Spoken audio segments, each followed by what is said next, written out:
Sveicināti! Daudzi jau būs dzirdējuši, ka pastāv kādas līdzības valodā un mitoloģijā starp baltiem un Indijā mītošo civilizāciju, kura runāja sanskrita valodā un izveidoja slaveno vēdu kultūru. Tomēr nevienmēr ir skaidrs, kas tieši izraisīja šo līdzību un cik liela tā patiesībā ir. Lai gan par to runā jau vairāk kā 100 gadus, šis joprojām ir lauciņš, kurā nepieciešams veikt daudz pētījumu.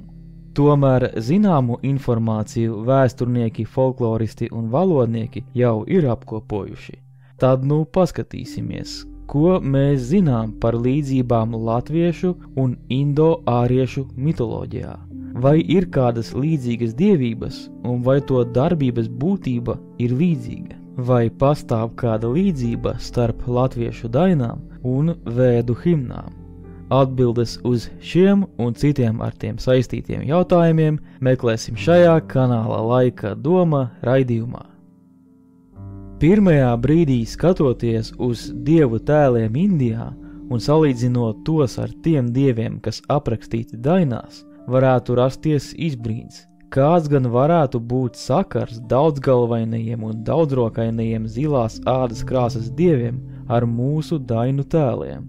Kāds gan sakars trakulīgajai Kalī, kas kož nos dēmoniem galvas, vai ziloņgalvainajam Ganešam ar mūsu dainās pieminēto dievu, velnu vai pērkonu?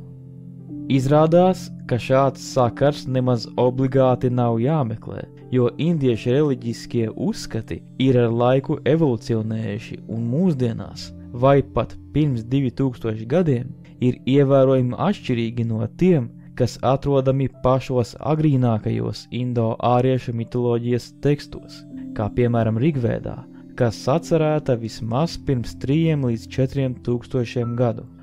Agrīnajos vēdu tekstos redzam jau savādāku ainu. Pieminētās dievības tiek vairāk saistītas ar dabas parādībām un vairāk ar metaforiskiem aprakstiem. Šie tēli gan pēc apraksta, gan pēc nosaukumiem jau daudz vairāk līdzinās tam, ko dzirdam dainās, lai gan tie, protams, nav pilnīgi identiski. Nevar sagaidīt, ka tradīcijas, kuras radušās un attīstījušās pirms vairākiem tūkstošiem gadu, būtu saglabājušās pilnīgi nemainīgas. Tā tas nav ne ar vienu tradīciju, kas veidojusies 1000 vai vairāk gadu.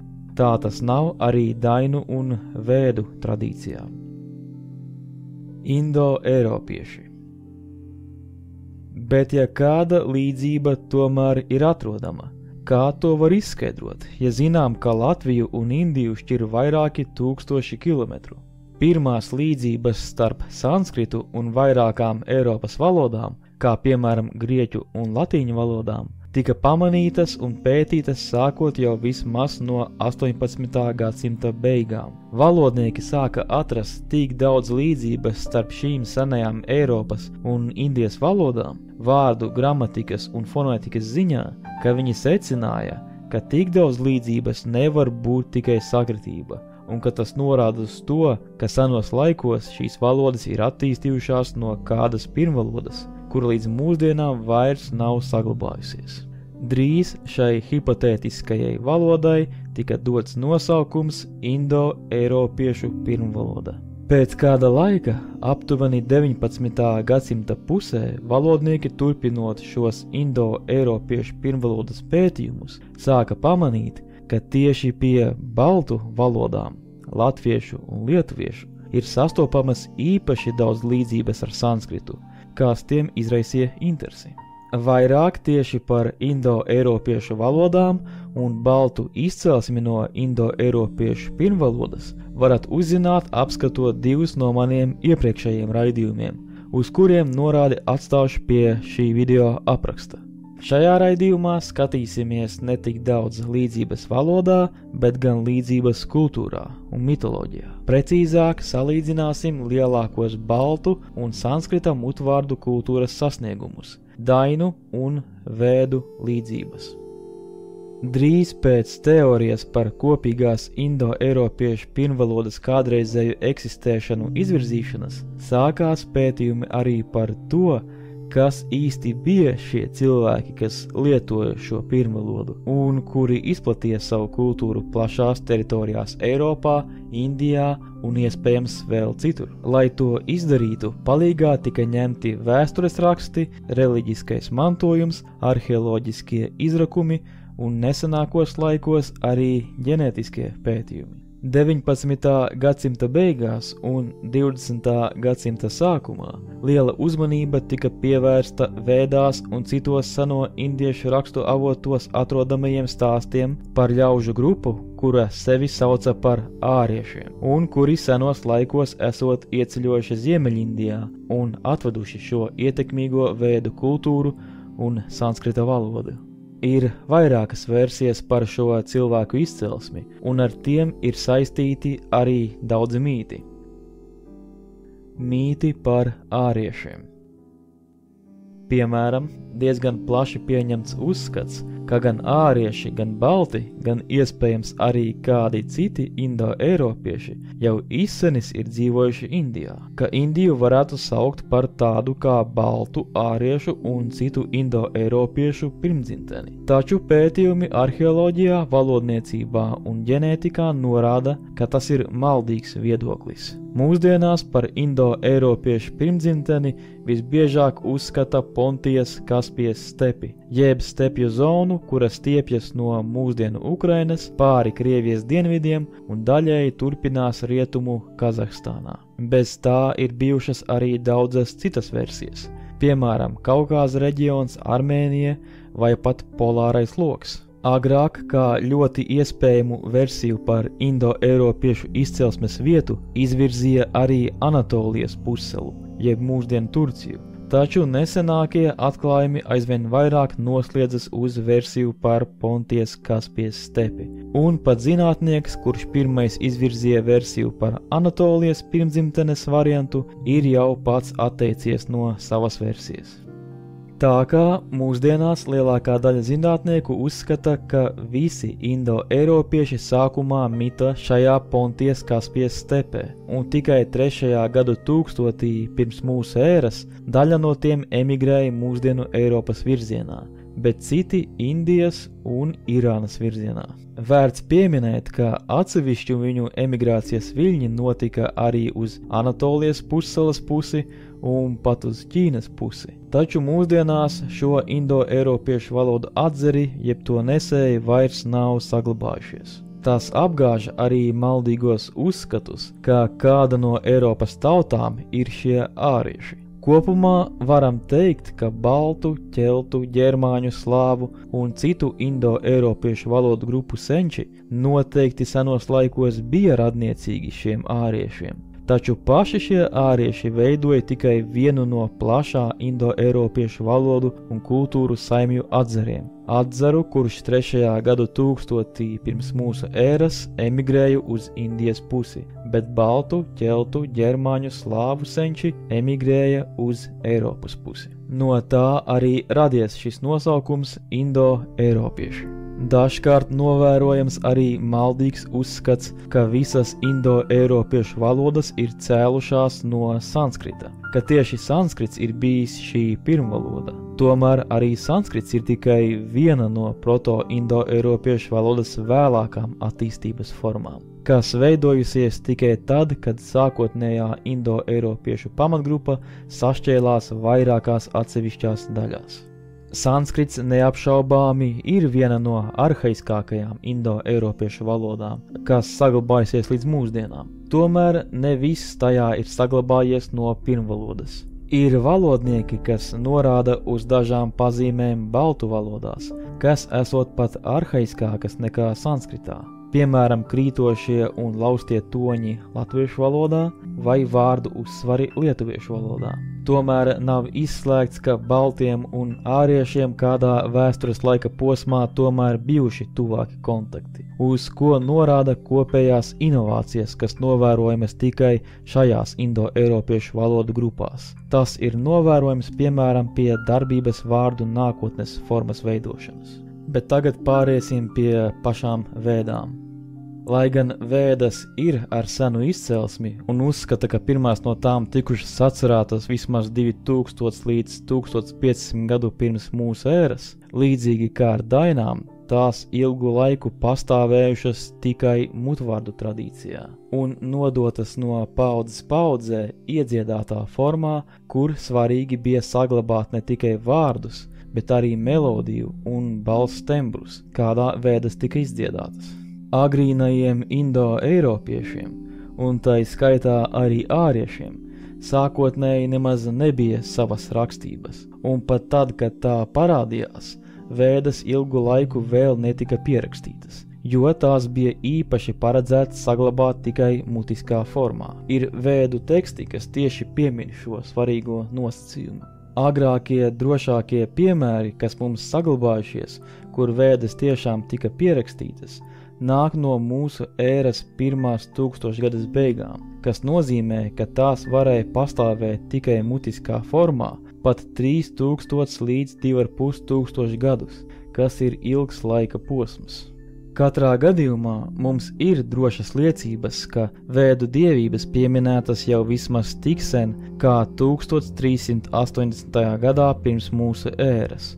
Šīs ziņas nav pierakstītas Indijā, bet gan Anatolijas pussalā, Hetu un Mitāņu slēgtajā līgumā, kur tie runā par vasaļattiecību noteikšanu savā starpā, un kurā blakus citiem dieviem pieminēti arī no Vēdām zināmie dievi – Indri, Varuna, Mitra un Ašvini.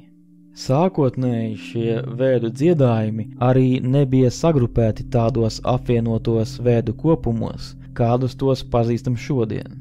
Tikai ar laiku izveidojās 4 Vēdu kopumi, saukti par Samhitas – Rigvēda, Jaģurvēda, Samavēda un Atarva Vēda. Un arī šie atsevišķie Vēdu kopumi ir ar laiku tikuši papildināti. Tā kā nav nekas neparasts, ka arī mūsu dainas neveido kopīgu struktūru. Pirmās dainas tika pierakstītas vien 18. gadsimtā, kas ir vēlu, taču nav nemaz tik neparasti, ja ņemam vērā, ka arī Vēdas lielāko savu pastāvēšanas laiku nebija pierakstītas un sakārtotas, kā tās ir šodien. Kādas tad ir galvenās līdzības un atšķirības starp Vēdām un dainām? Baltu izcelsmes vārdam daina, kas nozīmē dziesmu, atrodamas etimoloģiskas līdzības ar sanskrita vārdu dhēna, kas Rigvēdā apzīmē domu ārējo izpausmu, runu, slavinājumu. Savukārt Avestas tekstā, ko rakstīja senie persieši, ir vārds daēna, kas nozīmē iekšējā būtība, ticība, arī sirdsapziņa. Interesanti, ka lielākais vairums latviešu dainu ir veidotas no 4 rindēm, un katra rinda bieži sastāv no 8 zilbēm. Līdzīga pazīme ir arī Vēdās. Piemēram, pašā agrīnākajā Vēdu krājumā, Rigvēdā, vairāk nekā puse no tā teksta ir veidoti no 4 pantiem.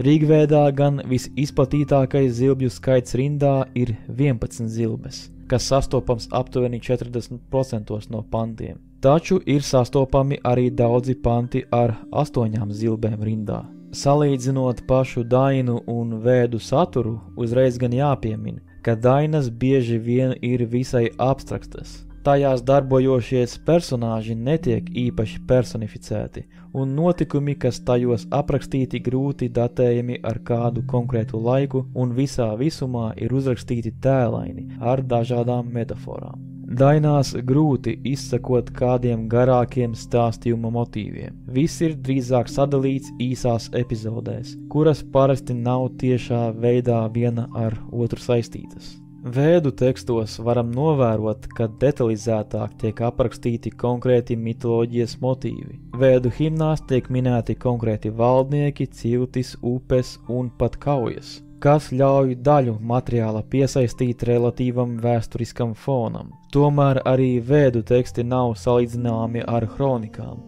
un jebkāda datēšana, identifikācija prasa piesardzīgu salīdzinājumu ar vēlākām tradīcijām un arheoloģiju. Arī dainās reizēm tiek pieminētas citas tautas, piemēram, poļi, leiši, krievi, vāci un reizēm arī cīņas vai kādas citas darbības ar tiem. Taču vēdās šāda veida miedarbības bieži vien ir aprakstītas daudz detalizētāk. Dievi tiek pieminēti kā dainās, tā vēdās. Abās skaidri izšķirami dievu vārdi un kādas no to pamatdarbībām. Bet vēdās detalizētāk ir pastāstīts par upurēšanu dieviem un par priesteru miedarbību ar tiem. Vēdās dievi aktīvi iesaistās visuma kārtībā un cīņās gan ar cilvēkiem, gan ar citiem dieviem un pārdabiskām būtnēm. Kādu daļu no tā var dzirdēt arī dainās, bet arī šajā gadījumā netik detalizēti, drīzāk tēlaini. Kāda priesteru klase dainās netiek pieminēta, ja vien neskaita pavisam nedaudz dainas, kurās tiek pieminēti brahmaņi, kas iespējams bija kaut kas līdzīgs priesteriem vai vismaz gudrajiem. Tomēr šādu dainu ir pavisam maz. Dainu dievi bieži ieņem vairāk pasīvu lomu, vairāk kā vērotāji, laba vēlētāji, nevis tieši iesaistās karos un citās pasaulīgās lietās. To varētu skaidrot ar atšķirīgo vidi un saimniekošanu. Agrīnā vēdiskā tradīcija veidojās Ziemeļrietum Indijas musonu stepju joslā ar izteiktu lietus un lopkopības uzsvaru, bet baltu dainas Ziemeļaustrum Eiropas mērenajā joslā ar izteiktu gadalaika ritmu. Atšķirās arī sabiedrības mērogs un kārtība. Indijā priesteru skolas un valdnieku atbalsts veicināja rituālu stingrāku sakārtojumu, kamēr dainas palika poētiskas un epizodiskas. Ir vēl daudz līdzības un atšķirības, kuras varētu pieminēt par dainām un vēdām, bet nu sāksim pašu dievu, to vārdu un darbību salīdzinājumu. Līdzīgie dievi dainās un vēdās. Sāksim ar pašu vārdu dievs. Arī Rigvēdā sastopams līdzīgs vārds – djaus. Patiesībā šis vārds ir saglabājies vairākās indo-eiropiešu valodās, tā piemēram latīņu deus vai grieķu zeus. Sākumā dēļ pirmā burta maiņas to var nepamanīt, tomēr grieķu zevam ir tā pati vārda izcelsme kā vārdam dievs. Arī, piemēram, Jupīters tiešā tulkojumā nozīmē debesu tēvs, kas ir apzīmējums, ko dainās dažkārt lieto kā dieva sinonīmu. Ir gan arī savādāki gadījumi. Piemēram, pie persiešiem šis vārds ar laiku ieguvis citu nozīmi. Tur vārds dev vai div tiek lietots priekš dēmonu veidīgu būtņu apzīmēšanas. Uzskata, ka sākumā tām nebija šādas negatīvas nozīmes persiešu mitoloģijā, un izmaiņas notikušas vēlāk, līdz ar reliģisko uzskatu maiņu. Sanskritā vārds deva nozīmē spīdošais jeb debesu būtne. Vēdu dievs ar vārdu djaus saukts arī par debesu tēvu, djaus pīta, un līdzīgi kā dažreiz dainās tiek pieminēts kopā ar zemes māti, sanskritā prithvi mātera. Vārds djaus pats par sevi sanskritā var tik lietots arī ar nozīmi debesis, un, piemēram, lietuviešu valodā ir vārds dausos, kas nozīmē debesis, vai precīzāk pēcnāves debesu valstību. Vēdās djaus netiek raksturots kā cilvēka veidīgs tēls, drīzāk kā dabas parādība. Viņš arī netiek raksturots kā galvenais dievs. Ļoti iespējams, viņš āriešu mitoloģijā ieņēma svarīgāku vietu pirms vēdu sacerēšanas periodā, bet ar laiku sāka samazināt savu nozīmi. Vēdu djaus netiek saistīts ar pasaules radīšanu, bet vairāki citi dievi tiek saukti par tā bērniem, tā kā savā ziņā viņš ir kā vairāku dievu sākums, piemēram, Ušas un Ašvinu. Arī latviešu dainās dievs ne obligāti parādīta kā centrālā figūra un netiek tieši saistīts ar pasaules radīšanu. Dievs kā pasaules radītājs gan ir minēts vairākās latviešu pasakās un teikās, kas varētu norādīt uz iespējams senāku mitoloģisko priekšstatu saglabāšanos, taču tas var nozīmēt arī vēlāku laiku kristīgo motīvu ietekmi. Šo jautājumu noteikti vajadzētu papētīt dziļāk. Arī latviešu dievam tiek pieminēti dieva dēli, taču tie netiek personificēti kā kādi konkrēti dievi, kā tas ir ar sanskrita djavs. Dainās dievs dažkārt ieņem cilvēka veidolu un iedarbojas ar citiem cilvēkiem. Viņš tiek raksturots kā padomdevējs cilvēkiem. Dainās viņam reizēm lūdz palīdzību par labiem darbiem vai sodu par kādiem sliktiem darbiem, ko varētu minēt kā vienu no atšķirībām starp vēdu un dainu dievu. Tomēr jāsaka, ka latviešu dainās dievs bieži ir vairāk kā novērotājs, nevis tieši dalībnieks notikumos, kas būtībā sakrīt ar djavs, kas raksturots vēdās. Jāpiemin arī, ka doma par debesu tēvu kā galveno dievu ir diezgan izplatīta starp indo-eiropiešu tautām, kamēr zeme saistās ar sievišķo māti. Lai gan ne dainās, ne vēdās nav saglabājusies informācija par dievu kā pasaules radītāju, ir citi mutiskās folkloras avoti, kas tomēr ļauj pieļaut šādu versiju. Pērkons.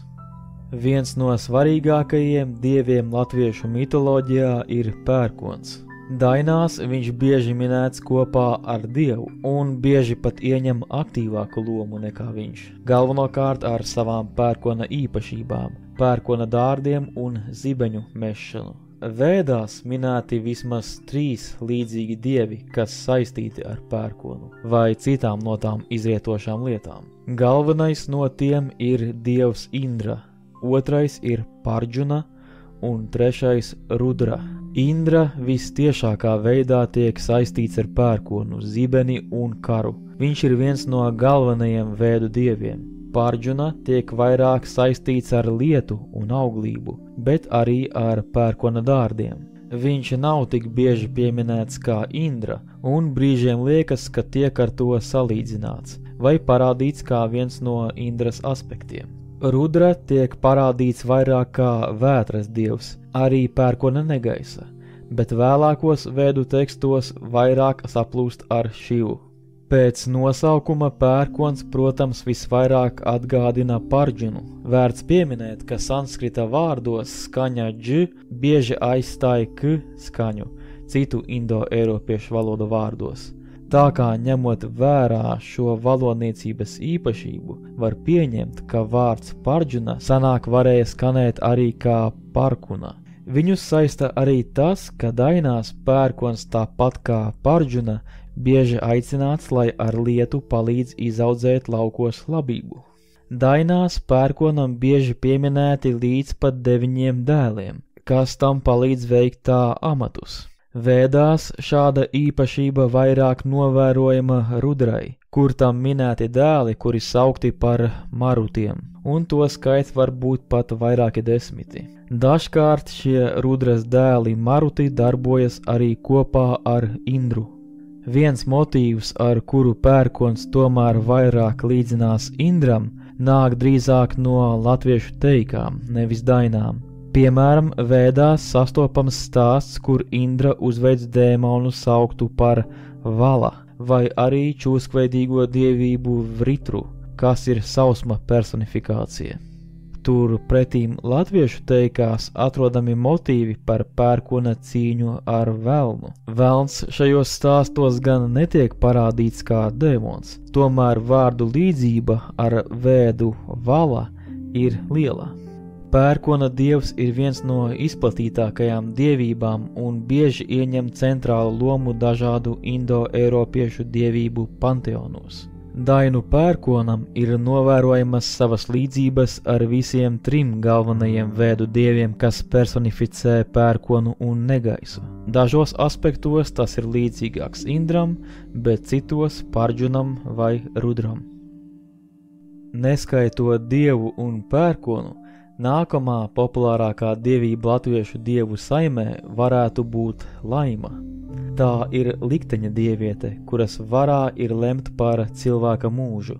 Dažkārt pie Laimas tiek pieminētas arī mazāk zināmas likteņa dievietes – Kārta un Dēkla. Skatoties vēdu tekstos, kaut nedaudz vārda ziņā līdzīga liekas dieviete Lakšmī. Viņa vēdās tiek saistīta ar veiksmi, laimi, bagātību, skaistumu un auglību.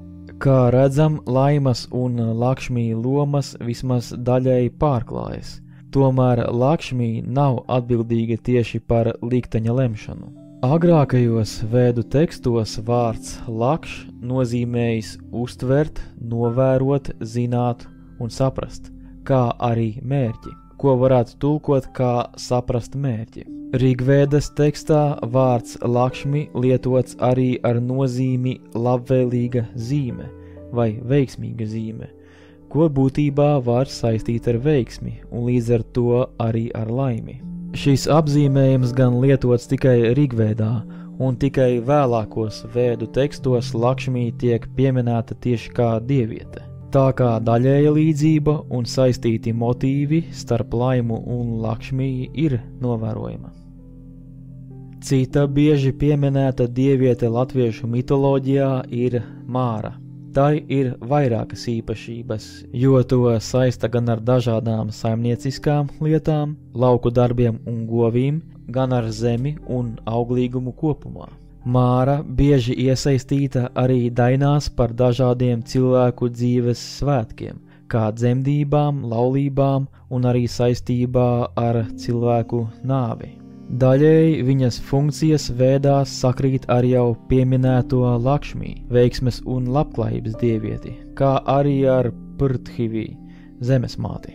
Ārpus pamata vēdu tekstiem indiešu mitoloģijā pastāv dieviete, kas saukta ļoti līdzīgā vārdā – Māra. Tā gan skaitās kā nāves dieviete, tādēļ nevar apgalvot, ka tā ir tieši saistībā ar latviešu Māru. Varbūt tā ir vienkārši vārdu sakritība, jo vairākās indo-eiropiešu valodās vārds mirt un nāve iekļauj šo burtu M un R salikumu. Taču nevajadzētu aizmirst, ka arī latviešu Māra ir saistīta ar cilvēku nāvi, iespējams tādēļ, ka saistīta ar zemi, kurā cilvēkus aprok pēc nāves. Tā kā arī šajā gadījumā nevaram izslēgt vismaz daļēju saistību. Indijā vēlāk izveidojās budisma reliģija, kurā vārds Māra tiek saistīts jau ar dēmonu. Budismā šis dēmons vislabāk pazīstams saistībā ar Budas traucēšanu viņa atmodas procesā. Latviešu mitoloģija raksturīgs, ka tā dievišķo dabas parādības un debesu ķermeņus. Kā izplatītākie piemēri ir saule un mēnesis, un daļai arī kādas citas zvaigznes. Arī vēdās ir līdzīgi. Labākais piemērs ir Surja, saules dievišķā forma. Surja sanskritā var nozīmēt gan sauli kā tādu, gan tieši šo dievu. Valodnieki uzskata, ka sākotnējais indo-eiropiešu pamatvārds Suelios apzīmēja dievību, kas varēja būt gan dievs, gan dieviete. Tomēr latviešu saule, atšķirībā no vēdu Surjas, ir vienmēr sieviešu dzimtē, kamēr mēnesis ir vīrietis. Bet Surja vēdās ir tieši vīriešu formā. Vēl Surju saista arī ar citu dievu, Ušu, kura ir rītausmas dieviete. Gan saule latviešu un lietuviešu dainās, gan Uša vēdās tiek apdziedātas jājot pa debesīm ratos, kas ir sena indo-eiropiešu mitoloģijas pazīme. Tā piemēram dainās minēts, ka baltu saule vai tās meitas brauc dieva zirgu vilktos laimes ratos. Pie baltiem gan ir izveidojies arī unikāls motīvs, kas nav pazīstams vēdu tekstos. Tas ir mīts par saules precībām ar mēnesi, kurš vēlāk pamet sauli. Par neusticību pērkons sacērt mēnesi gabalos ar zobenu. Rītausmas dievietes Ušas vārds cēlies no indo-eiropiešu saknes austrā vai ausos, un bieži tiek salīdzināts ar lietuviešu aušrīne, kas ir rīta zvaigzne, un dažkārt arī ar latviešu ausekli. Arī abi šie baltu tēli tiek saistīti ar saules uzliekšanu un gaismu kopumā. Vēl pastāv versija, ka latviešu dievs Ūsiņš varētu būt ar līdzīgām saknēm kā Uša, jo viņu asociē ar pavasara un gaismas atzimšanu, kā arī ar zirgiem un bitēm. Zirgu tēmu līdzība pastiprinās vēl vienā paralēlē. Uša vēdās tiek saistīta ar ašvīniem, dieva dēliem jeb svētajiem dvīņu zirgu jātniekiem, kas viņu pavada. Latviešu mitoloģijā līdzīgu funkciju veids dieva dēli, lietuviski saukti par dievo suneļai, kuri jāja uz saviem dieva kumeļiem. Zirgs baltiem bija vissvarīgākais dzīvnieks, un tas ir saistāms ar seno indoeiropiešu mantojumu. Pie tam lietuviešu valodā ir vārds ašva ar nozīmi zirgs, kas ir fonētiski radniecīgs ašvīniem. Tomēr mūsdienu lietuviešu valodā šis vārds parasti vairs netiek lietots. Dvīņu jātniekus ašvīnus vēdās dēvē arī par Dēvasja sūnā, kas nozīmē dieva dēli. Tāpat kā ašvīni vēdās ir cieši saistīti ar saules meitas Surjā pavadīšanu, arī dieva dēli latviešu dainās ir minēti dieva nama tūmā, kur saules meitas brauc ar laimes ratiem un dieva zirgiem. Dieva dēli ir labvēlīgi tēli, un dainās aprakstīta pat situācija, kur dieva dēls slēpjas zelta kārklu krūmiņā, lūkodamies, kā saules meita mazgājas. Dainās gan šie dieva dēli netiek raksturoti kā dvīņi, tomēr ir vairākas dainas, kur īpaši norādīts, ka darbību veids divi dieva dēli. Ir gan arī citas dainas, kur minēts lielāks skaits. Tādēļ varētu teikt, ka latviešu dainās senais indoeiropiešu svēto dvīņu jātnieku mīts ir saglabājies daļēji, iespējams ar vēlākiem mitoloģijas uzslāņojumiem. Runājot par dabas parādību dievišķošanu, vērts pieminēt divas svarīgās vēdu dievības – Agnī un Vaju, kuri, kā to jau var noprast jebkurš latviešu valodas zinātājs, nozīmē uguni un vēju. Agnī ir viens no galvenajiem dieviem Rigvēdā, un tam ir veltīta pati pirmā Rigvēdas himna. Viņš tiek saistīts tieši ar rituālo uguni, ar ko tiek ziedots dieviem. Arī Vaju ir bieži minēts Rigvēdā un tiek saistīts ar pērkona dievu Indru, ātru braukšanu ratos un rituāla dzēriena somas dzeršanu. Dažkārt pieminot Vaju nav tieši norādīts, vai tiek runāts par šo dievu vai par dabas parādību vēju. Lai gan latviešu dainās nav atsevišķu dievu, kas sauktos uguns vai vējš, tā vietā tiek pieminētas uguns un vēja mātes, kuras tiešām darbojas ar šiem vēja un uguns dabas elementiem, līdzīgi kā Agnī un Vaju. Dažreiz uzskata, ka daudzās mātes latviešu mitoloģijā ir aizgūms no ne-indoeiropiešiem, kuri dzīvoja Latvijas teritorijā vai netālu no tās. Tā piemēram, mātes dievības ir bieži sastopamas arī pie lībiešiem, igauņiem un somiem. Tomēr, kā redzam, arī indoeiropiešiem nav svešas šīs dabas parādību dievišķās formas. Iespējams, ka vēja un uguns mātes aizstāja vai saplūda kopā ar kādām agrīnākām baltu dievībām, kuras personificēja uguni un vēju.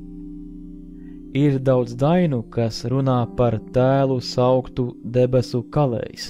Bieži tiek izcelts, ka kalšana notiek debesīs un dzirksteles krīt zemē vai ūdenī. Kalējs debesīs darina piederumus un ieročus dieva dēliem un rotas saules meitām. Dažkārt redzams arī salīdzinājums ar saules posmi un pašu sauli. Piemēram, kalēja radītās dzirksteles tiek salīdzinātas ar saules posmi. Lietuviešu mitoloģijā sastopams motīvs ar līdzīgu kalēju, kam dots vārds kaļvis vai teļaveļis, un sastopams stāsts par to, ka šis kalējs izkaļ sauli un ieliek to debesīs. Vēdās turpretīm sastopams dievišķais kalējs Tvaštars, kurš arī kaļ rīkus dieviem, piemēram Indram viņa pērkona zizli, vai arī piedalās debesu kāzās. Dažkārt dainu debesu kalējam pieminēti arī brāļi, kas tam palīdz, bet vēdiskajā tradīcijā līdzīgu lomu pilda Rībuhusi. dievišķi meistari, kas pārtaisa tvaštara vienu somas kausu 4, vai arī izgatavo ratus un citas lietas. Tas labi saskan ar tādu kā debesu darbnīcas motīvu. Līdzīgi debesu kalēja motīvi sastopami arī piemēram grieķu un ģermāņu mitoloģijā, kas norāda uz šādu uzskatu senajām saknēm. Rigvēdā liela loma atveltīta dievišķajam dzērienam sauktam par somu. Šo dzērienu vēdās lieto gan dievi, īpaši pērkona dievs Indra, gan arī priesteri un ziedotāji. Tas dodot spēku, iedvesmu, svētību un nemirstību. Nav saglabājušās ziņas, no kā tieši tika iegūts šis dzēriens, bet zināms, ka tas bija izspiests no kāda auga. Iespējams, tam bija kādas apreibinošas vai halucigēnas īpašības. Dainās soma nav pieminēts, tomēr dažkārt līdzīgā kontekstā tiek pieminēts alus vai miestiņš. Šķiet, nav dainu, kurā būtu stāstīts, ka alu dzertu kāds dievs, bet ir dainas, kas piemin dievu kā alus brūvētāju. Kā arī, kā jau visiem tas zināms, alus tiek bieži pieminēts dziesmās, kuras dzied slavenākajos pagāniskās izcelsmes latviešu svētkos Jāņos. Secinājumi. Varētu meklēt vēl daudz līdzības vēdās un dainās. Tomēr šajā raidījumā apstāšos pie šiem salīdzinājumiem. Lai gan starp dainām un vēdām nav velkama vienādības zīme, tās tomēr satur arhaiskus pirmatnējos indo-eiropiešu elementus, kas skaidri norāda uz zināmu radniecību ar vēdām. Dainās patiešām pieminēti daudzi dievi, kas ir līdzīgi sanskrita dieviem, piemēram Djavs, Ašvini, Pardžuna, Surja. Taču dainu dievu tēli un stāsti dažkārt ir vienkāršoti un pielāgoti zemkopju kultūrai, atmetot sarežģītus rituālus un plašus mītus, kas vairāk atveidoti vēdu tradīcijā. Tomēr baltu valodas un mitoloģijas neapšaubāmi satur daudz liecības no indo-eiropiešu pirmsākumiem. Tāpat kā ar latviešu dainām, arī par āriešu vēdām ir svarīgi saprast, ka ne visas vēdas ir sacerētas vienā laikā, un tās ar laiku ir tikušas papildinātas. Pat ne visa Rigvēda ir sacerēta vienā laikā. Vēdas visdrīzāk lielākoties sacerētas tad, kad ārieši jau bija pametuši indo-eiropiešu pirmzimteni. Tomēr tās joprojām balstās uz indo-eiropiešu pirmuzskatiem. Līdzīgi arī ar dainām. Abām šīm mutvāru tradīcijām ir novērojamas līdzības, kas nāk no senajiem proto-indo-eiropiešu laikiem. Nevar apgalvot, ka dainas un vēdas pārstāv vienu un to pašu kultūru un mitoloģiju, bet pavisam noteikti var teikt, ka abās ir saglabājies daudz no proto-indo-eiropiešu mitoloģijas un uzskatiem. Iespējams, ka vairākos gadījumos vairāk nekā citos mūsdienu indo-eiropiešu atzaros. Šādus pētījumus noteikti vajadzētu papildināt, salīdzinot vēdiskos tekstus ne tikai ar latviešu dainām, bet arī ar pasakām un teikām, kuras dažkārt pastāsta vairāk motīvus nekā pieminēts dainās, un arī var nest svarīgu informāciju par baltu mitoloģijas pasauli. Tas noteikti jāskatās arī plašākā baltu kontekstā, iekļaujot informāciju no lietuviešiem un prūšiem. Tas arī būtu viss par šo tēmu. Lūdzu atstāj komentāros savu viedokli par līdzībām starp dainām un vēdām, kā arī par baltu un seno indo-āriešu pasaules uztveres līdzībām kopumā. Labprāt atbildēšu uz jautājumiem, kas radušies par šo tēmu. Ja patika šis raidījums, lūdzu uzspied uz pogas patīk un padalies ar to tālāk. Tāpat vari abonēt šo kanālu vai izteikt savu atbalstu Buy Me a Coffee lapā zem šī video apraksta, ja vēlies finansiāli atbalstīt šī kanāla darbību. Paldies par uzmanību! Līdz nākamajai reizei!